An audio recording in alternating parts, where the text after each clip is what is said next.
Episode 1. The Museum Reopens. They said the Marrow's End Museum had been closed since 1983. Mold, structural decay, renovation issues, that was the official story. But everyone in town knew what really happened. They just never spoke of it out loud. When the town council announced the grand reopening, people showed up dressed like it was a celebration. Banners fluttered, children laughed, and the mayor gave a trembling speech about restoring our history. But beneath the polite applause, there was that same cold silence that always hung over Marrow's End, the silence of something waiting to be remembered. I was there as a reporter. My editor wanted a light-hearted piece about heritage and civic pride. I wanted to get out of town as soon as possible. But when I stepped into that old building, I felt it, a pulse, not sound, not vibration. Just awareness. The air smelled like dust and linseed oil. The floorboards creaked underfoot. Paintings lined the walls. Portraits of miners, of housewives, of children holding wilted flowers, all staring with that dull, expressionless gaze old portraits tend to have. Except one, it hung at the far end of the main hall, wrapped in velvet cloth waiting to be revealed. The plaque beneath it read, "The Portrait of the Town's Watcher, Artist A. Renew, 1889. No one in town could remember an A. Renew. I had checked the archives. Nothing. No birth record, no artist registry, not even a family name in Marrow's End history. Just that one name, carved in brass. When the mayor pulled the cloth away, the crowd gasped. I remember the collective intake of breath, like the whole room had suddenly remembered something it didn't want to. The painting was enormous. A man in dark robes, his face pale as candle wax, eyes the color of storm water. Behind him, faintly, the outline of the town itself, the church steeple, the river bend, the crooked lamppost near the general store. The detail was uncanny, too real. It wasn't painted, it was captured, and then the eyes. They didn't look forward, they looked outward, straight at me. I blinked, stepped back. The pupils seemed to dilate. Just a trick of the light, I told myself. But the old woman beside me crossed herself, whispering, "He's still watching." That night, I couldn't sleep. I kept thinking about those eyes, about the strange pulse I'd felt in the museum. I replayed the unveiling in my head. The way the air thickened when the cloth dropped, the way the crowd's chatter died instantly. Before midnight, I drove back to the museum. The front gate was chained, but the side door had been left ajar. Inside, the hall was dark, the portraits barely visible under the moonlight seeping through cracked windows. And there it was again, that pulse, that awareness. When I turned toward the watcher, I froze. Episode 2. The Woman in the Red Frame. The morning after I broke into the museum, Marrow's End woke to fog so thick you could barely see the street lamps. The kind of fog that muffles every sound, footsteps, whispers, even your own heartbeat. It rolled through the town like smoke from something burning far away. When I got to the cafe on Main Street, the usual morning chatter had gone quiet. People sipped their coffee with eyes fixed on the TV, where the mayor's face filled the screen. He was pale, his voice shaking. "Due to unforeseen circumstances," he said, "the museum will be temporarily closed to the public." Unforeseen circumstances. I knew what that meant. Someone had seen what I saw. I went back to the museum that afternoon under the pretense of follow-up reporting. The caretaker, an old man named Gibbons, let me in reluctantly. His hands trembled when he unlocked the front door. "Don't stay after dark," he muttered, not with it awake again. Inside, the hall smelled different, metallic, damp. The kind of scent you know without ever needing to describe. Blood. The velvet rope was back in place around the watcher's portrait, but something had changed. The ornate gold frame that surrounded it was now streaked with a faint reddish hue, a stain that hadn't been there yesterday. And just across the hall, I noticed another painting, smaller, framed in crimson wood. The plaque read, "Margaret Holloway, 1901. I didn't remember seeing it before. The woman in the portrait was sitting in an armchair, her hands folded neatly on her lap.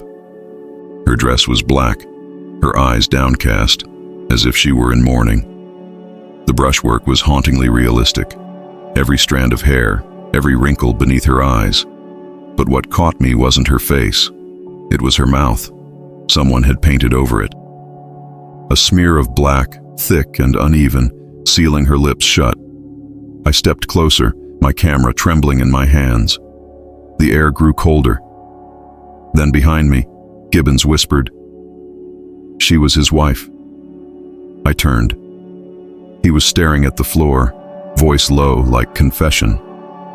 They said when Renew painted her, he mixed her ashes into the paint.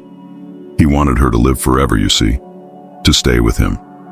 I laughed, nervously. That's just folklore. But Gibbons shook his head. No folklore ever made a woman bleed through wood. I looked again, and my stomach dropped. A thin line of red was seeping down from the woman's mouth, dripping past the frame, trailing like a tear down the crimson wood. The lights flickered. The room seemed to contract around me. Then, for a split second, her eyes lifted, not on the canvas, but behind it. I stumbled back, slamming into another portrait. Gibbons grabbed my arm. "Don't look too long," he hissed. "It remembers faces." That night, I dreamt of the woman in the red frame. She was whispering behind sealed lips, her painted eyes wet with grief. And over her shoulder stood the watcher, smiling for the first time. When I woke, my phone buzzed with a message. No sender, just a photo. It was my picture, standing in front of the red frame.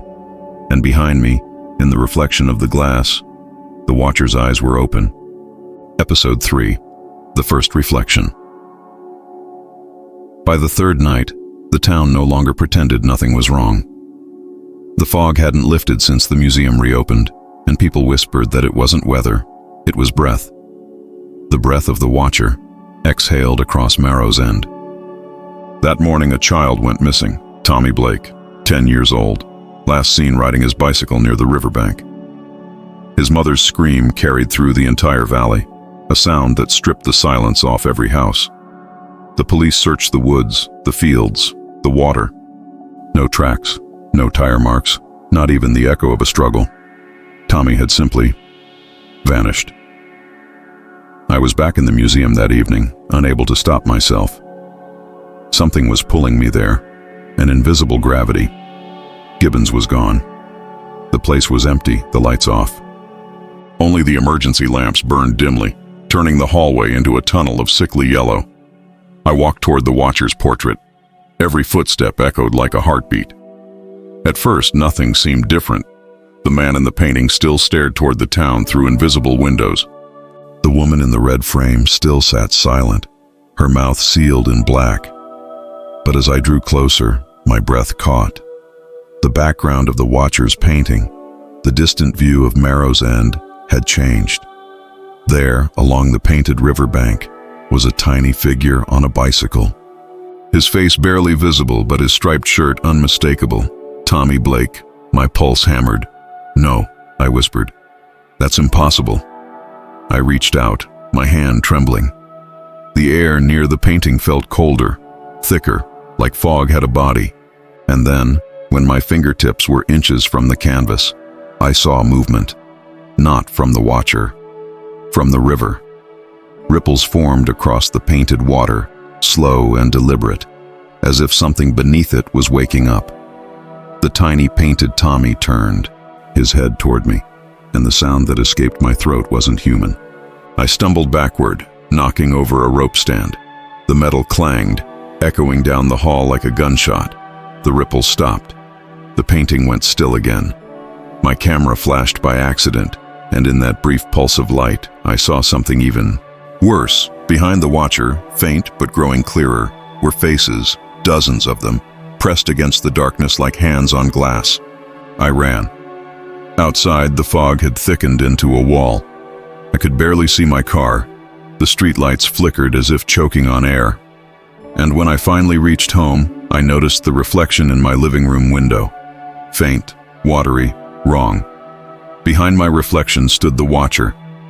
He wasn't in the painting anymore. He was in the glass, watching me the same way he watched the town. And the next morning, when I passed by the museum again, there was a new sign posted on the gate. Closed until further notice. But in the window above the sign, something caught the light. A child's bicycle wheel, turning slowly, endlessly, as if someone unseen was still riding it. The portrait's eyes were no longer looking at me. They were turned toward the window, toward the town. And in the glass I could see the faint reflection of something impossible. A dozen shadowed faces, pressed against the canvas from the inside. They were watching too. Episode 4. The portrait's eyes move. The police station was drowning in noise. Radios crackled, phones rang, and mothers cried in the corners. Yet no one mentioned the word painting. They said, missing child, ongoing search, fog interference. Words that kept the world rational. Safe.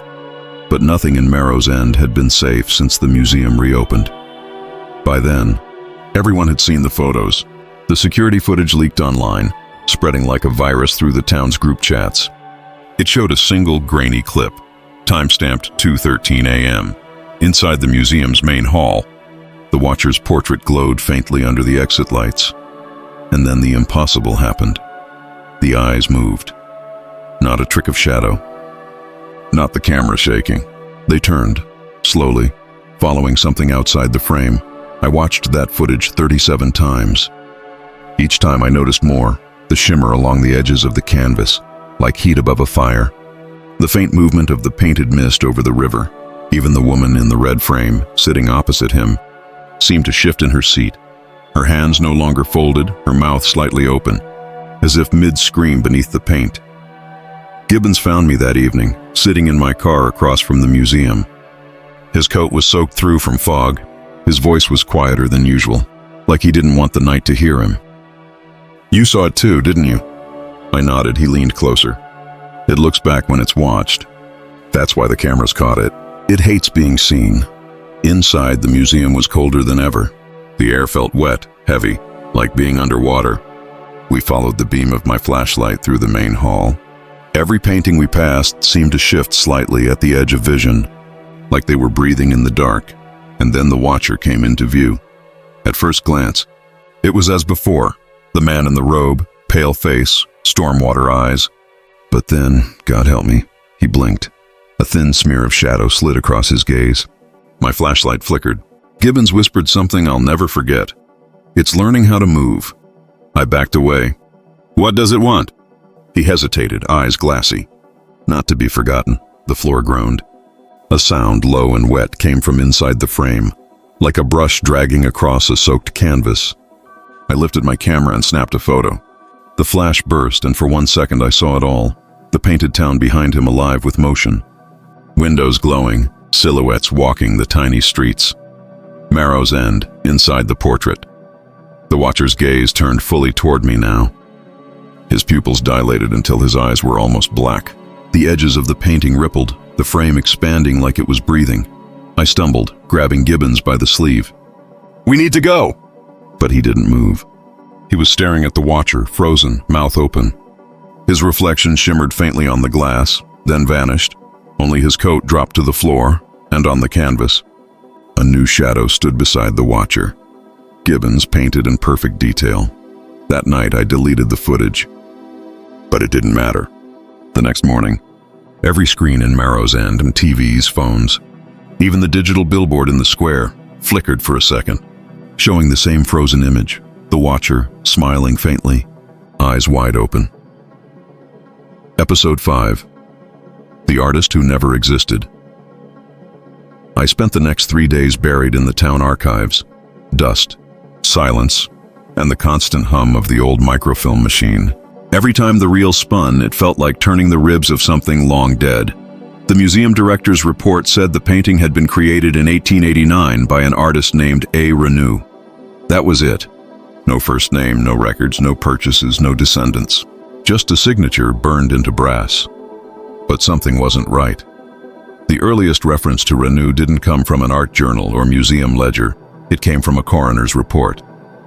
Dated August 1888, cause of death unknown. Body discovered at 17 Willow Lane, Marrow's End. Skin desiccated. Pigment discoloration present on fingertips. Discoloration. Pigment. The notes mentioned traces of lead, vermilion, and human ash. When I tried to pull the death certificate, the clerk looked up and said softly, "That name's been pulled before." "Pulled?" I asked. She nodded. "People come looking for him every few years. Painters, journalists, professors, they all leave empty-handed, or not at all." That night I drove to Willow Lane. The house was still there, an old Victorian ruin swallowed by ivy, the windows blacked out like blind eyes. The front door creaked open with almost human reluctance. Inside, the air was thick with the scent of turpentine and decay. I shined my flashlight across the walls. Hundreds of sketches pinned there, faces, townsfolk, children, all drawn in the same haunting style as the watcher's portrait. But one sketch caught my breath. A self-portrait. The man in it looked identical to the watcher. Same hollow cheeks, same dark eyes. But the signature beneath wasn't A. Renew, it was Amiel R. I turned the page of a brittle old journal on the desk. The handwriting was frantic, looping, uneven. To capture the soul, you must trade your own. Each brushstroke binds a life. The frame is the door, the ink smudged there as though written with trembling hands. Then another line, written later in darker ink. I did not paint him. He painted me. Something moved upstairs. A faint dragging sound, slow and deliberate, like a chair scraping across wood. I crept up the staircase, each step moaning beneath my weight. At the end of the hall was a single door, half open. Inside, moonlight filtered through a cracked window, illuminating a massive canvas propped against the wall. The paint was still wet, glistening, and on it was me, standing in that very room. The brushstrokes were alive, shimmering under the light as though breathing. My reflection in the painting blinked once, a heartbeat out of sync with my own. I stumbled backward, my flashlight clattering to the floor. The beam flickered across the corner of the room, revealing something else, an easel, a palette, and a hand, thin, white as wax, curled around a brush, the rest of the figure hidden behind the canvas. Then, slowly, the brush began to move again. A whisper filled the room, a voice old and cracked, coming from behind the painting. "You came to find me?" "Now hold still." The canvas pulsed. The air thickened. I tried to move, but my body refused. Only my eyes could dart, enough to see that in the painting, my mouth had already vanished beneath the next brushstroke. I don't remember leaving the house. Just the sound of my own heartbeat chasing me through the fog. When I reached my car, I looked in the rearview mirror. For a moment, I thought I saw him sitting in the back seat, the pale man with stormwater eyes smiling faintly, and on my collar a single smear of crimson paint, still wet. Episode 6. The Night of the Silent Bells. By the time I reached the rectory, the fog had grown thick enough to swallow sound. It didn't roll, it hung, heavy and motionless, as though time itself had slowed to a crawl. Even the birds had stopped singing.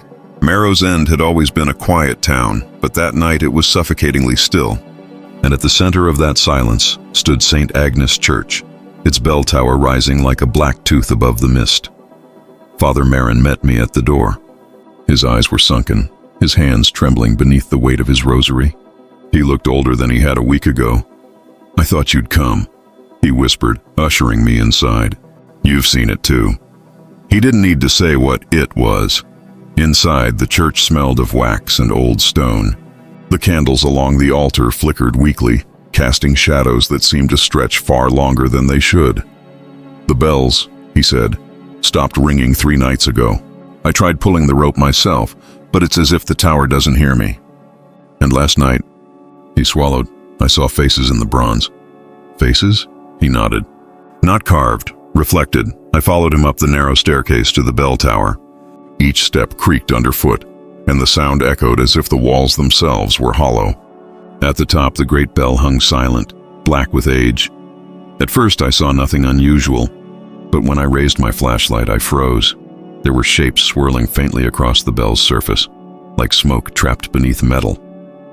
Faces blurred but moving, eyes that blinked, mouths that opened and closed as though whispering. "They look like—" I began. "The lost ones," Marin finished. "Those who vanished. The boy." The caretaker. The fog outside pressed against the stained glass, muting even the moonlight. And then suddenly, a sound, a low vibration, deep as thunder but not quite human. The bell trembled, though no rope pulled it. The air thickened, trembling with a pressure that made my eardrums ache. Marin clutched his cross. "It's trying to speak." Then came the voice. Not a word. A sound that felt like one, drawn out and ancient, resonating through bone instead of air. I stumbled backward as the faces on the bell began to change. One of them, the smallest, was a child's, Tommy Blake, and beside him, another formed, Gibbons, his eyes empty, his mouth moving in silence. Father Marin began to pray aloud, voice breaking, "Deliver us from evil!" The bell cracked like lightning. The sound was deafening. A scream of metal and spirit tearing apart. Shards rained down, slicing through the wood. I dragged Marin away just as the beam above us snapped, sending the bell crashing to the floor below. When the echoes faded, we looked down into the wreckage. The bell was split open, hollow inside, and painted across its inner curve in dark, glistening red was an image. The Watcher, but not as a man. As something vast, tendrils of black reaching through every corner of the painted town, wrapping around homes, the river, the church, and just above his shadowed face, written in what could only be blood, were the words, "Silence is how he breathes."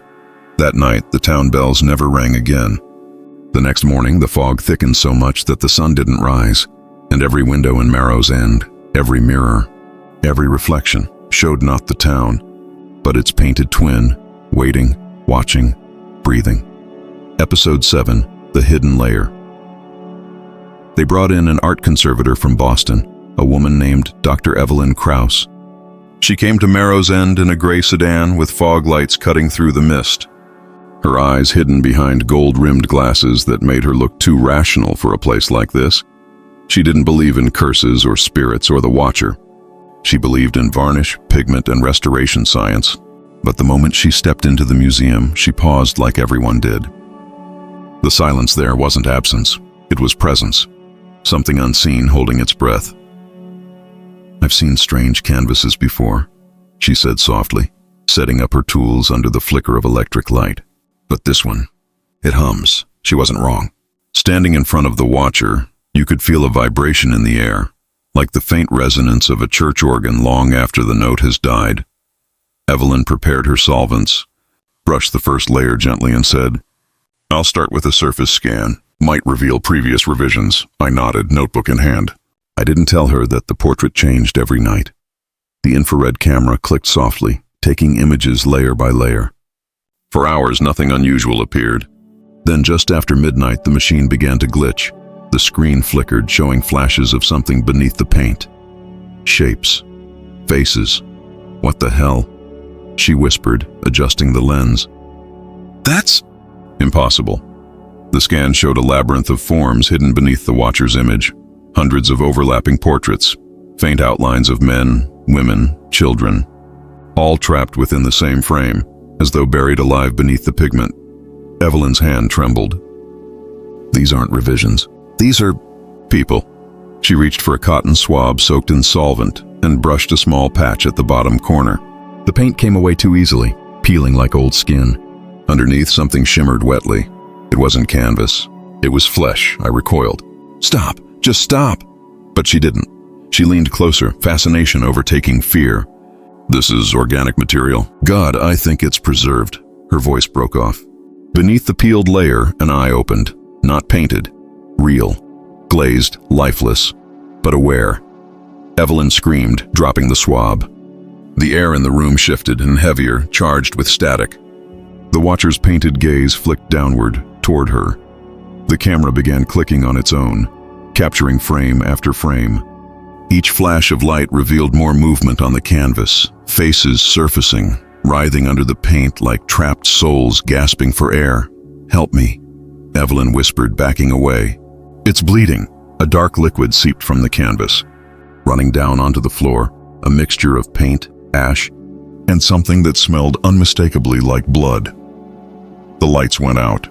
In that moment of blackness, I heard a wet tearing sound, like cloth being ripped apart. Then the faintest whisper, layered with hundreds of voices. We are the layer beneath. When I found my flashlight, Evelyn was gone. Only her gloves remained, still warm. On the canvas, beneath the watcher's hand, was a new figure. Small, trembling face frozen in terror. Her nameplate still hung from her coat pocket, Dr. E. Krauss, and under it, written in the same dark red pigment, was a message that hadn't been there before. Restoration complete. That night, the town's fog changed color, darker, thicker, with a faint smell of turpentine, and for the first time the watcher didn't just watch. He smiled. Episode 8. The Child Who Painted Herself. The fog never lifted after Evelyn vanished. It clung to Marrow's end like a damp shroud, swallowing sound, muting color. Even the sun seemed afraid to touch this place now. That's when the drawings began to appear. Crude sketches at first, charcoal on sidewalks, chalk on schoolyard walls, paper tacked to telephone poles. Always the same figure. A tall man in dark robes, pale eyes, and something like smoke spilling from his hands. The children said a girl named Lila Corwin had drawn them. 8 years old, soft-spoken, always carrying a sketchbook. Her mother thought she was just expressive, but the other kids whispered that Lila didn't draw him from imagination. She drew what she saw outside her window at night. I went to their house 3 days after the last sighting of Evelyn. The Corwins lived on a quiet street that dead-ended into the woods, the same woods where the Blake boys' bicycle had been found half buried in the mud. Lila met me at the door, herself, barefoot, ink smudged on her fingertips. She looked at me with a calmness that felt older than she was. "You came because of my pictures," she said simply. Her mother hovered behind her, pale and sleepless. She hasn't stopped drawing since the museum reopened. Sometimes she wakes up covered in paint. I don't even keep paint in the house anymore." Lila led me upstairs to her room. Every wall was covered, from baseboard to ceiling, with sketches. Hundreds of them.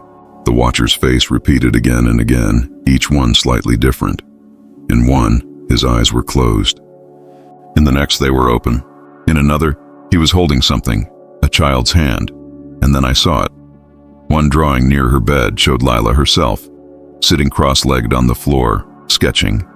Behind her, the watcher leaned over her shoulder, whispering into her ear. "When did you draw this?" I asked. She didn't answer. Instead, she opened her sketchbook and turned to the newest page. "I didn't draw it," she said. "He did," my breath caught. "What do you mean?"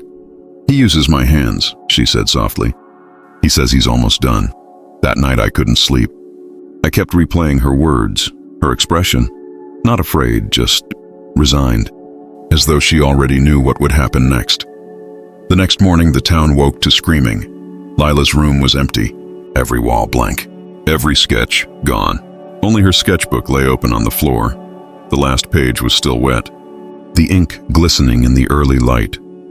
It was a portrait, full color, vivid, alive. The watcher sat in his usual pose, one hand extended, resting on the shoulder of a young girl. Her face was gentle, her eyes calm.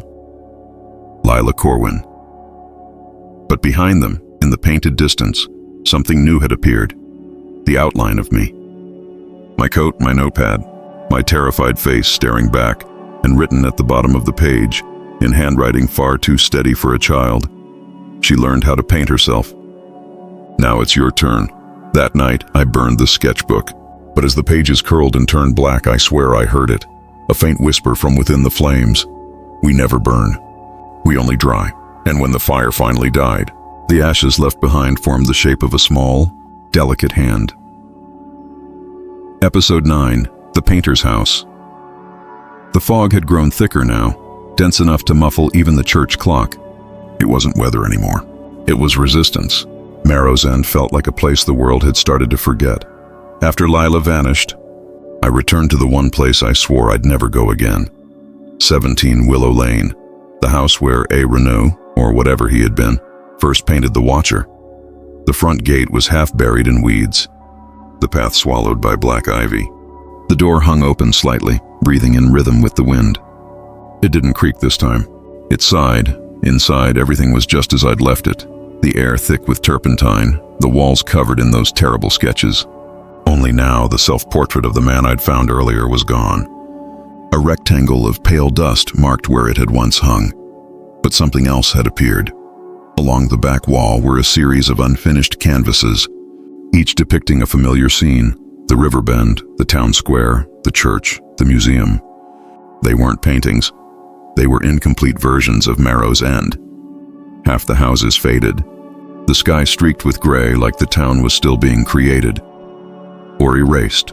On one canvas, I recognized the Corwin house, Lila's window, painted open. The curtains fluttering, though no wind blew. A sound made me turn, a faint scuff of movement from upstairs. "Hello?" I called, though my voice died almost instantly in the thick air. No answer. I climbed the stairs, flashlight trembling.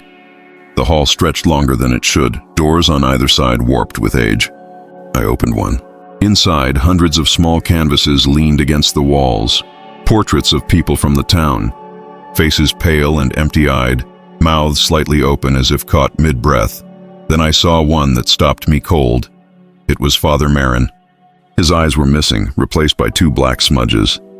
Beneath his chin, someone had written in red paint, "Still praying." In the next canvas, I found Dr. Evelyn Krauss, half-finished, her skin blending into the background like wet plaster.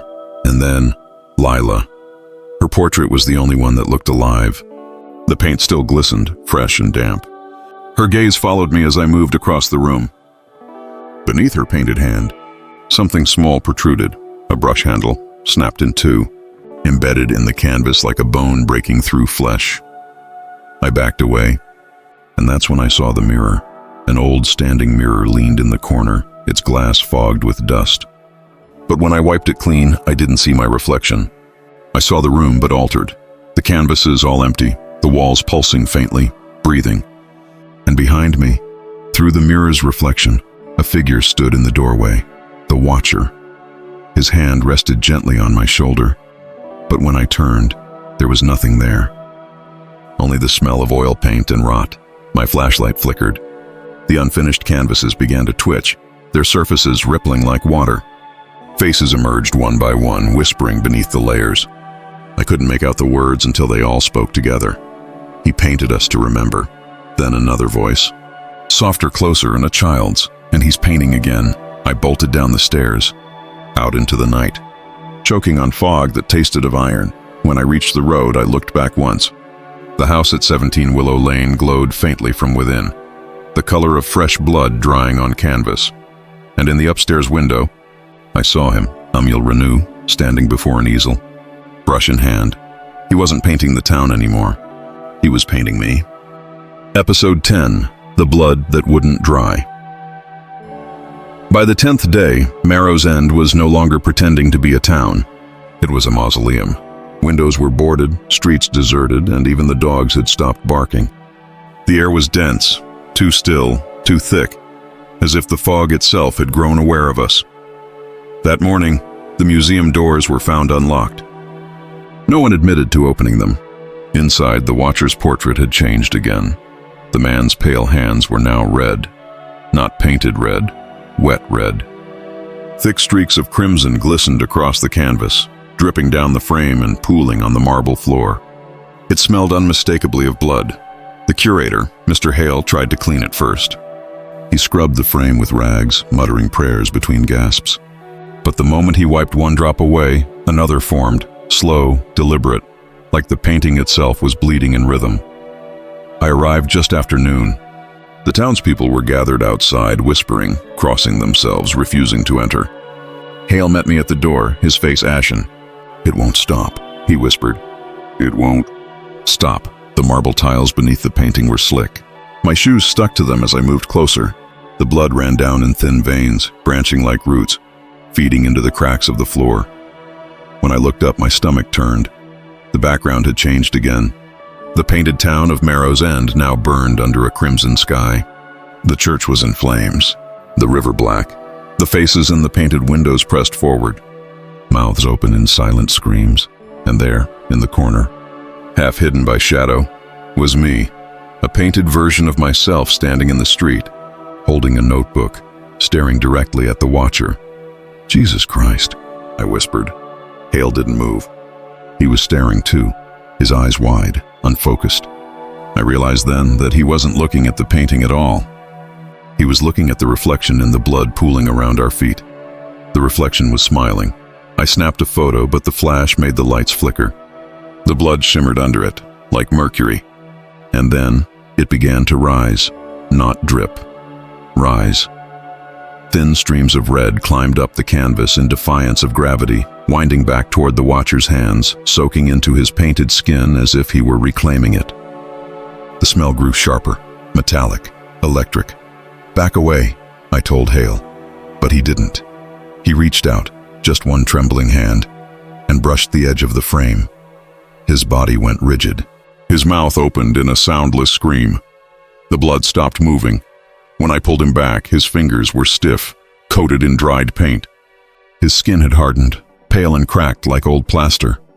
His eyes were the color of varnish, and on the canvas, where his hand had touched, a new mark had appeared, a single bloody handprint, fresh, still dripping. I ran out into the fog, gasping for air, clutching my camera like a weapon. The town square was silent. No wind, no movement, just the sound of the museum door creaking shut behind me. When I finally dared to look at the photo I'd taken, I nearly dropped the camera. In the image, the painting was gone, only a wall remained. White, empty, but in the reflection of the blood on the floor, I saw the watcher. Standing outside the museum, and behind him, stretching into the fog, were dozens of figures, pale, silent, their faces melting into one another like wet paint. That night, the blood reappeared on every doorstep in Marrow's End. It never dried. Episode 11.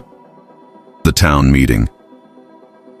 By the time the 11th night fell, Marrow's End had stopped sleeping. Windows glowed till dawn, and no one dared step outside after midnight. The blood on the doorsteps had turned dark, thick as tar, but it never dried. That's when the mayor called the meeting. Town Hall, 8 sharp. No exceptions. It felt like a funeral. The fog was so heavy that people guided themselves by touch, gripping the rails, shoulders brushing in silence as they entered the old brick building. I joined them, notebook in hand, camera slung across my chest, pretending that documenting horror could somehow make it less real. Inside, every face looked hollowed out, pale under the flickering lights. The mayor stood at the podium, sweat pooling along his hairline. The watcher's photo, printed and pinned to a corkboard, loomed behind him. "We will burn it," he said. His voice shook, but there was conviction in it. The portrait, the museum, everything inside. "We end this tonight," a murmur rippled through the room. Some nodded. Others crossed themselves. One woman cried quietly into her hands. "Fire," someone whispered. "That's what it wants."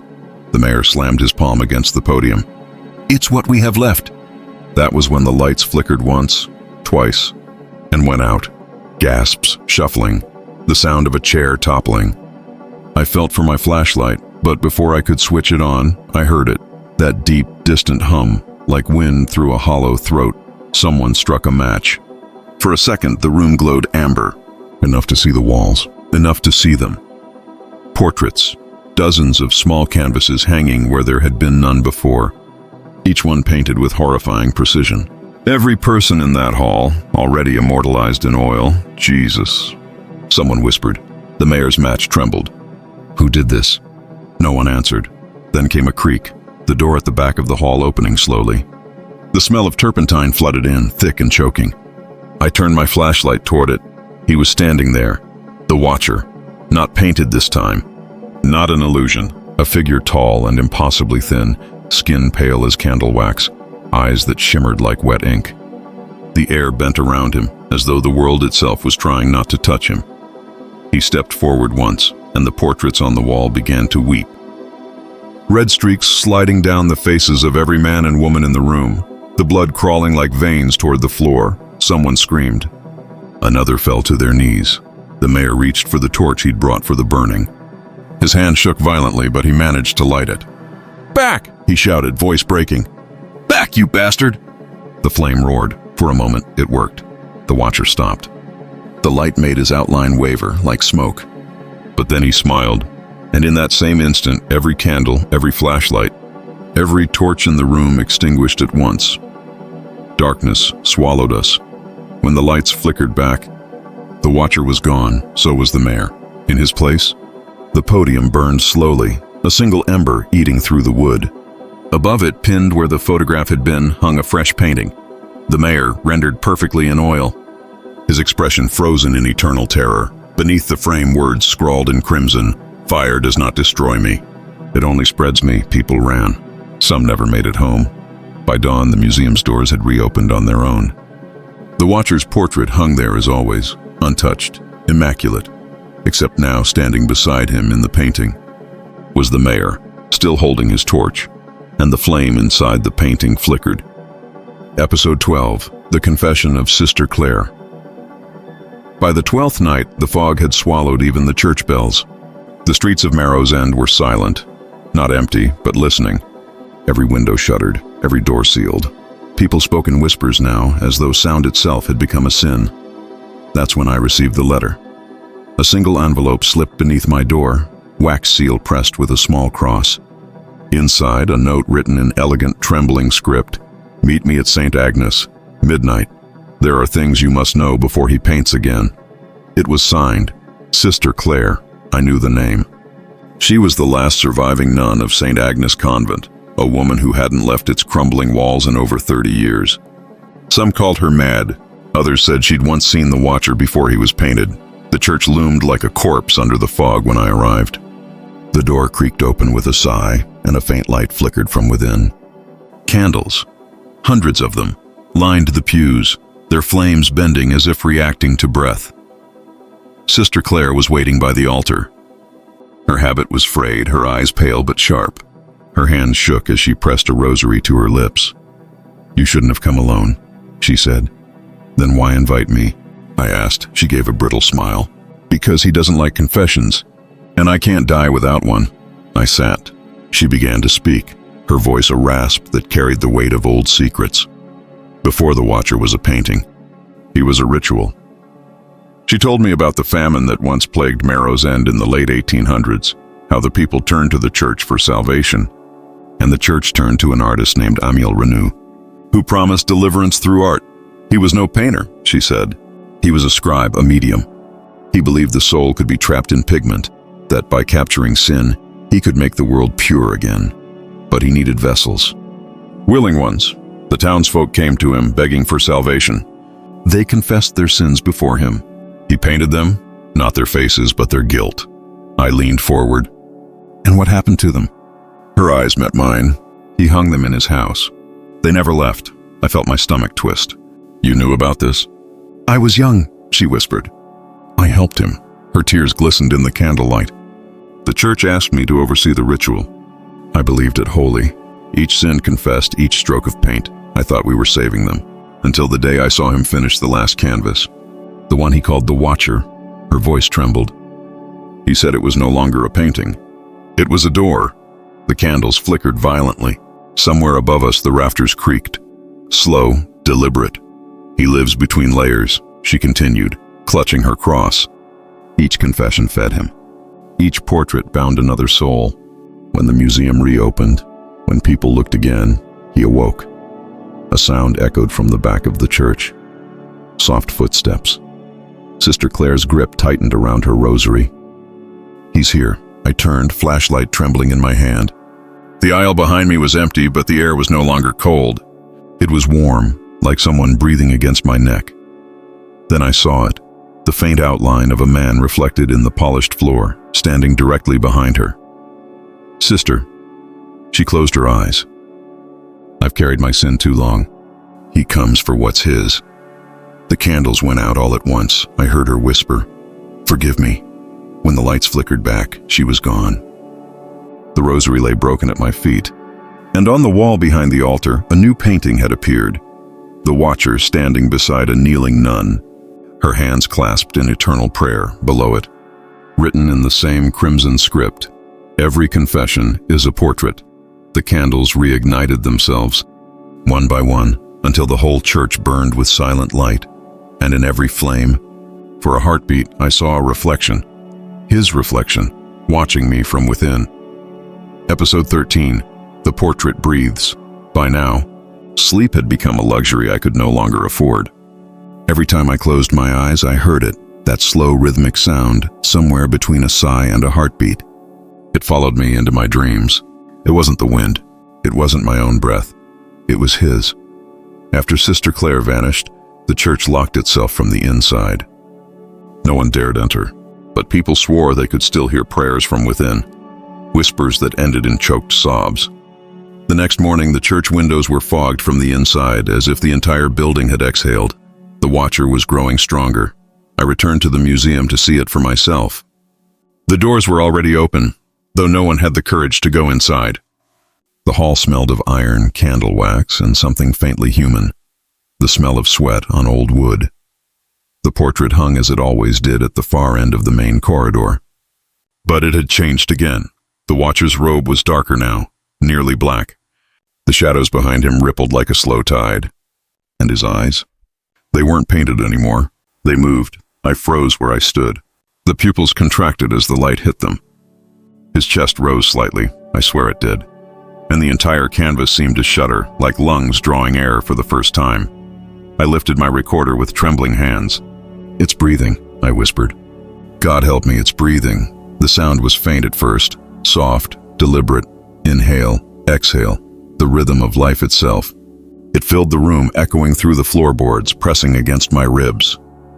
I felt my heartbeat sync with it, unwillingly. Then came another sound, a whisper within the breath. Words too faint to understand at first. I leaned closer. Not painted, born. The air thickened. My vision blurred. The longer I stared, the heavier my chest became, as if the painting was drawing breath from me. I staggered back, gasping, the recorder slipping from my hands. My reflection in the glass over the painting flickered. Just for a moment. And I saw something that made my blood run. Cold. There were two reflections, me and someone standing behind me. I turned.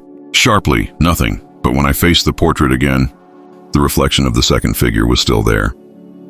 Its hand rested lightly on my shoulder, though I couldn't feel it. The fingertips left faint smears on the glass, red, like paint that had never dried. I stumbled out of the museum, lungs burning, the sound of that breathing still echoing in my head. Even outside, it didn't stop. The fog pulsed in rhythm with it. The windows on every house clouded over. The entire town seemed to inhale and exhale with him. By nightfall, people began reporting something strange. Walls that seemed to expand and contract. Curtains fluttering without wind. Glass fogging from unseen lungs. One woman swore she felt a pulse under her floorboards. Another claimed her newborn stopped breathing for a full minute, until the portrait exhaled again. He was teaching the town how to breathe with him. At midnight, I played back the recorder, praying it had captured something I could rationalize. The static crackled, hissed, and then a voice, soft, wet, too close. Every breath you take fills my lungs. You paint me when you speak, and then silence. But when I looked up, the window beside my desk was fogged over.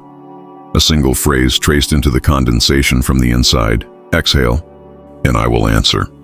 For the first time in my life, I held my breath until my vision dimmed, because I knew if I exhaled, he would, and whatever came out of the air next wouldn't be mine. Episode 14, The Mirror Behind the Canvas. The breathing hadn't stopped. By now it came from everywhere, from walls, from windows, from the fog itself. Marrow's end had become a lung, and the watcher was its heart. I hadn't left my house in 2 days. The air inside felt stale, but safer than the street, where every step echoed like a heartbeat. Still, I couldn't stay hidden forever, because I had found something in the museum's old blueprints. Something no one else had noticed.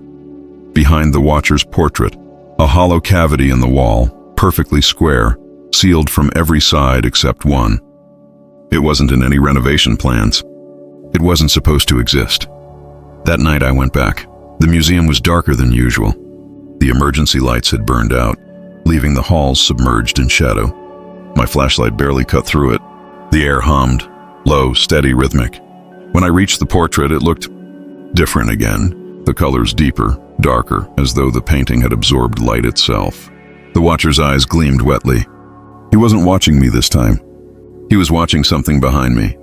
I turned the flashlight to the wall. A faint outline, a seam, ran along the plaster behind the frame. I took a breath and pressed my hand against it. The wall was warm, beating almost. I wedged the crowbar into the crack and pried. The plaster broke with a sharp, wet sound, not like stone, but like tearing skin. Behind it, something shimmered. Not wood, not brick, a mirror. I stepped back, heart hammering. My reflection looked wrong, stretched, distorted, as though the glass didn't reflect light, but memory.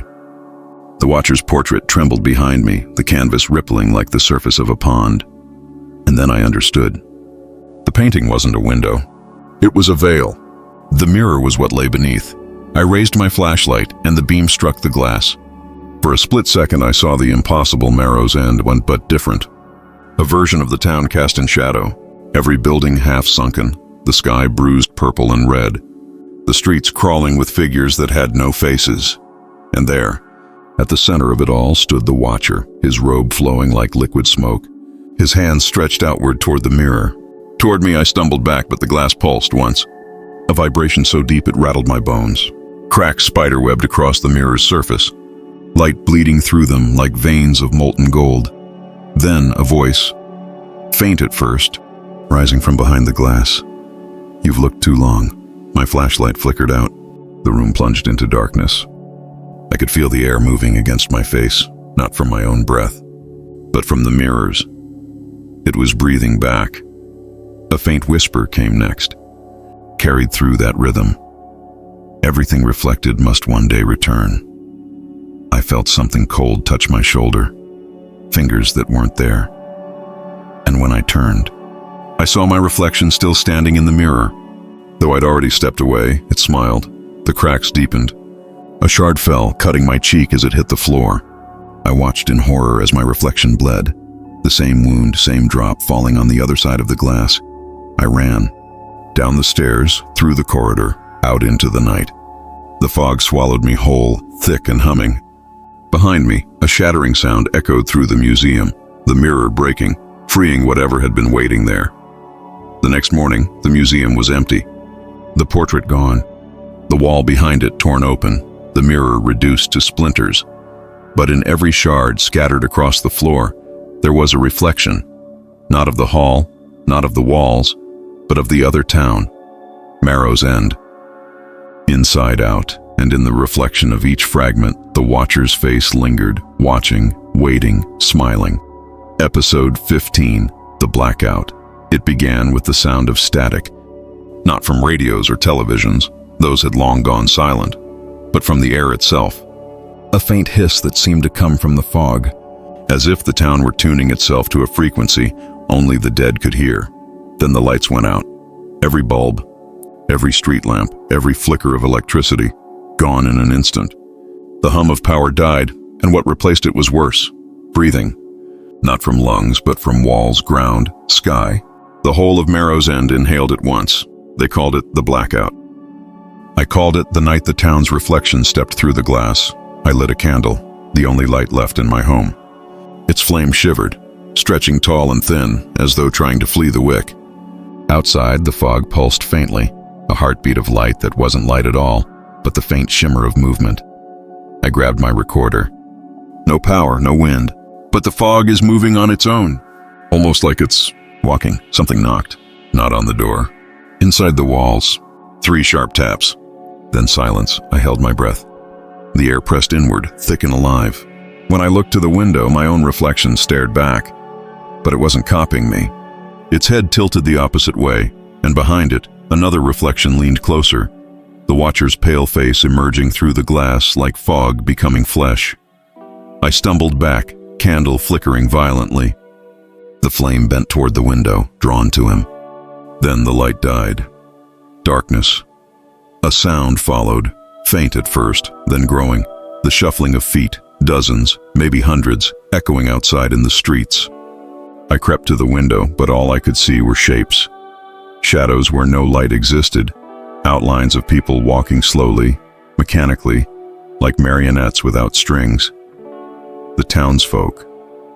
Or what was left of them. I fled into the street.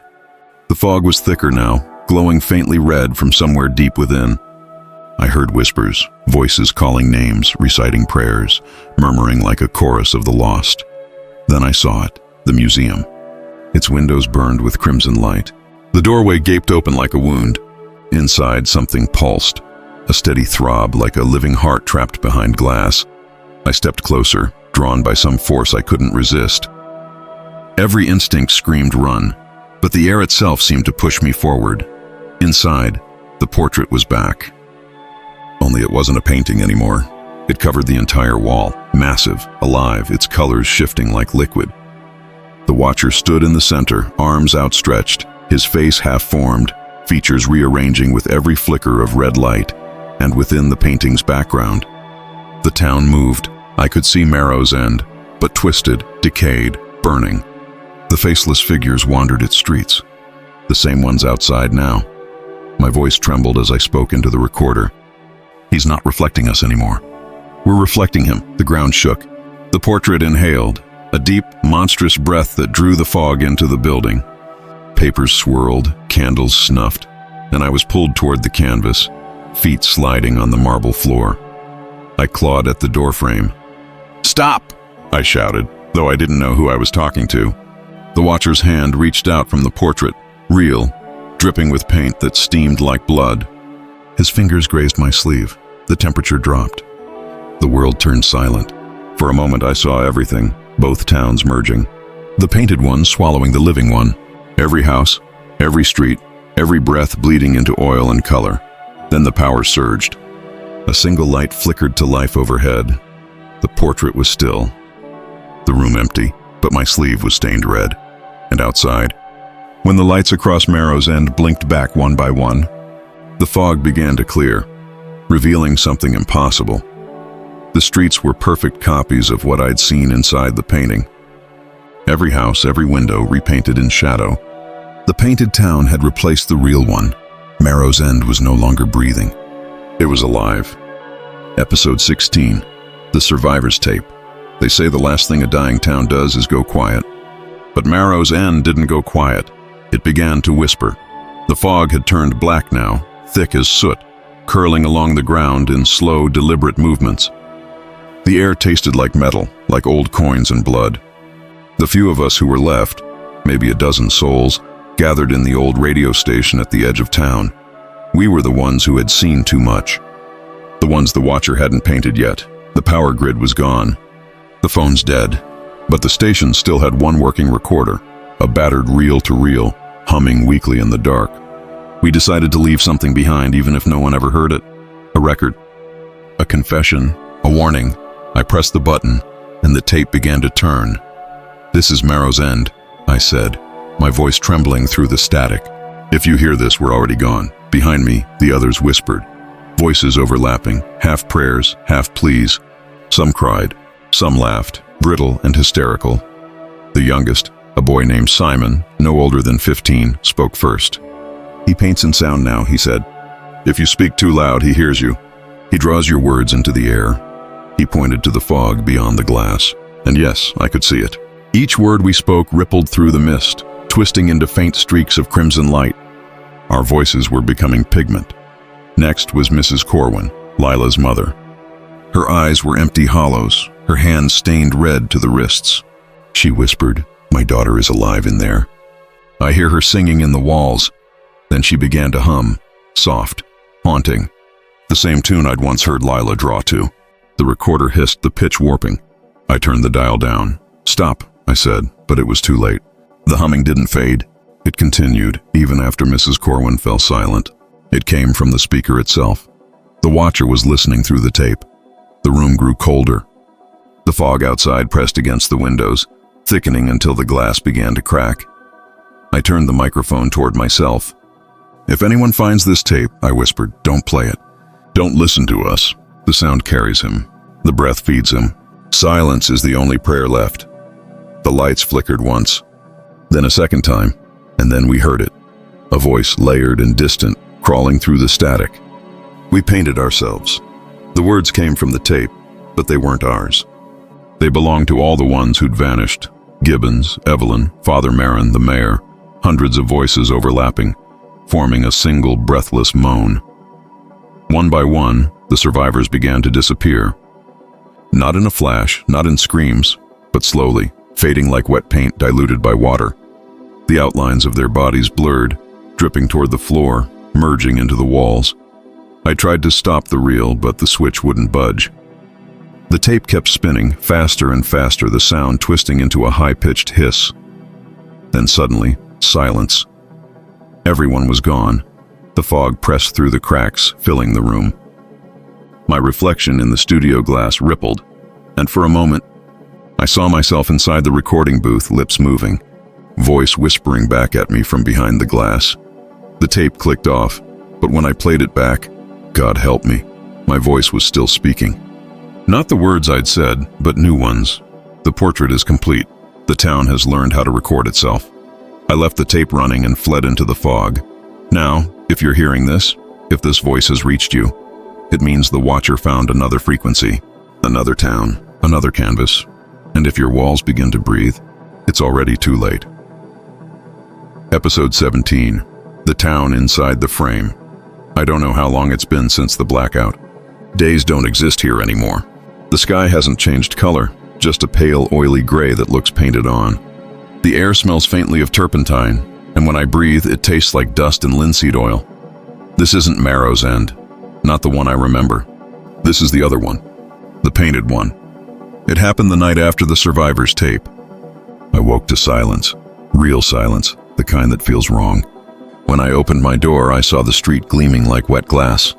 Every building looked the same, but slightly off. The lines sharper, the colors deeper. The fog was gone. Everything was still, and then I realized the truth. I wasn't standing in front of the painting anymore. I was inside it. At first, I thought it was madness, shock, grief. But the world around me moved like a canvas. Walls breathing faintly, shadows rippling like brushstrokes disturbed by water. The sky above shimmered, textured like dried paint under light. Everywhere I went, I saw them, the people, or what was left of them. Frozen in perfect silence, posed mid-action, a man pushing an invisible cart, a woman reaching for a doorknob, a child chasing a ball that would never fall. Their eyes were wet with varnish, their faces captured in an eternity of unfinished expression. I shouted, I screamed, but the air absorbed every sound, like shouting underwater. The only reply was the low, steady heartbeat that pulsed through the ground. I knew where it came from. The museum. It stood at the center of this painted town, the same as before, but larger somehow, endless. I walked for hours, or maybe minutes, until I reached its steps. The doors stood open, welcoming. Inside, the walls were lined with mirrors instead of art. I stepped closer to one. My reflection blinked before I did. It smiled. The mirrors showed the real Marrow's End, or what was left of it. A ruined ghost town, charred and hollow, buildings reduced to skeletons. The painted version was still alive, but the real one was dead. I pressed my hand to the glass, and the reflection pressed back. Our fingers aligned perfectly, and for a second I felt warmth, human warmth. Then the glass rippled. Behind my reflection, something moved. A figure, tall and dark, eyes pale and endless. The Watcher. He leaned close, his breath fogging the mirror from the inside. "Now you see," he whispered. "You were always the brush." My hand sank through the glass before I could pull back. The cold hit me like a tide, crawling up my arm, turning skin to pigment. The veins beneath my flesh thickened, darkened, threads of color instead of blood. I yanked free and fell backward. My skin glistened in the half-light, cracked and flaking. Paint dust filled the air where it broke away. He was turning me into one of them. I stumbled out of the museum and into the street. The world pulsed, dimming with every breath. All around me, the frozen figures began to move, slowly, jerkily, as though waking from centuries of sleep.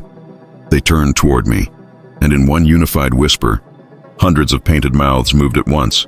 "We remember the real world through you." The sound tore through my skull, a chorus of sorrow, longing, and hunger. I ran until I couldn't tell whether the ground beneath me was real or not. Now I'm hiding in what used to be my office. The window shows a town that isn't there. My reflection in the glass no longer matches me. It's younger, cleaner, smiling faintly as if it knows the ending. The recorder still works. I can hear my voice on the tape, but the words aren't mine anymore. They're his, the Watcher. And I know now what he's doing. He isn't destroying the town.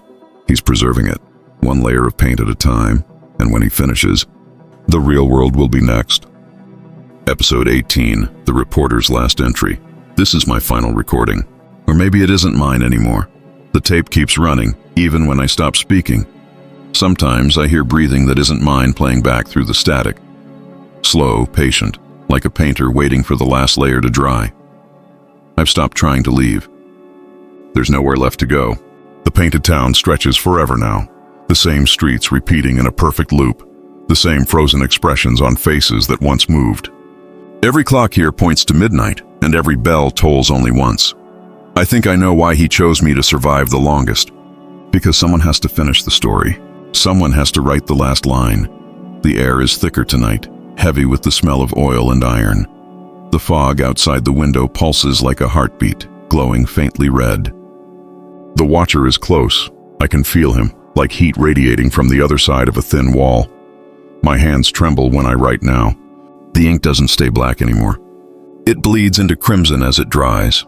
I went back to the museum one last time. The walls were alive, the plaster flexing like muscle beneath a thin layer of paint.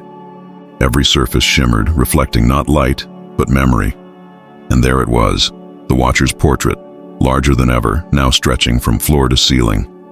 The painted town within it was complete. The houses, the streets, the church, even the radio tower. And at the very center, near the steps of the museum, a small figure stood holding a notebook. Me. My likeness was perfect, down to the cut on my cheek, the stain on my sleeve, the fear in my eyes. But the expression was different. My painted self was smiling. The paint still glistened, wet and breathing. I reached out to touch the surface, though I already knew what would happen. The canvas was warm, alive. When my fingertips brushed it, the world tilted. I felt the floor dissolve beneath me, like falling through a reflection. The smell of turpentine filled my lungs, choking, heavy. My skin burned cold. My heartbeat slowed until it wasn't a beat at all, but a pulse in rhythm with the painting, and then I was standing inside it, not falling, not dreaming. Just standing there facing the museum from within. The world outside shimmered beyond a thin veil, as if I were looking up through water. I could see the real Marrow's end, or what was left of it. Gray, ruined, silent. The watcher appeared beside me. He didn't speak. He didn't need to. He dipped his brush into the pool of red at his feet and began to paint, not on canvas, but on the air itself. Each stroke brought more detail, more life, more copies of things that no longer existed. He was remaking the world, and I was part of it. I tried to move, but my body was no longer flesh. My hands shimmered, thin, translucent, bleeding color. My voice came out like static. "Why me?" I asked. He finally looked at me, eyes the color of drowned skies, and whispered, "Because you kept watching." The brush touched my face. I felt the world flatten. My breath stopped. The noise of reality, wind, sound, time, all faded into one long, endless exhale. I saw him smile as the final stroke sealed me inside. Now I hang in the museum again. I can see through the glass, but no one sees me back. They will come soon. New visitors, new watchers. They will stare too long, listen too closely, and when they do, the portrait will breathe again. If you find this recording, don't listen to the end. Don't look for the painting. Don't watch, because I am still here, and I am still watching you. Epilogue. The town that painted itself. The museum stands silent now. No curator, no visitors, no living soul left to sweep the dust. Only the faint hum of electricity in the walls, and the steady rhythm of something breathing beneath the paint. They say Marrow's end is gone, that it was swallowed by the fog one night and never found again. But sometimes, on clear evenings, travelers passing the valley swear they see lights flickering where the town used to be, like candles, burning behind a thin layer of glass. The building remains, cracked marble, rusted hinges, a single portrait still hanging in the main hall. At first glance, it's beautiful, haunting, but serene. The man in dark robes, the pale sky behind him, the small town resting at his feet. But if you look closer, too close, you'll notice details the mind tries to deny. Tiny faces in the river, windows glowing faintly, shadows moving across painted streets that should never move at all.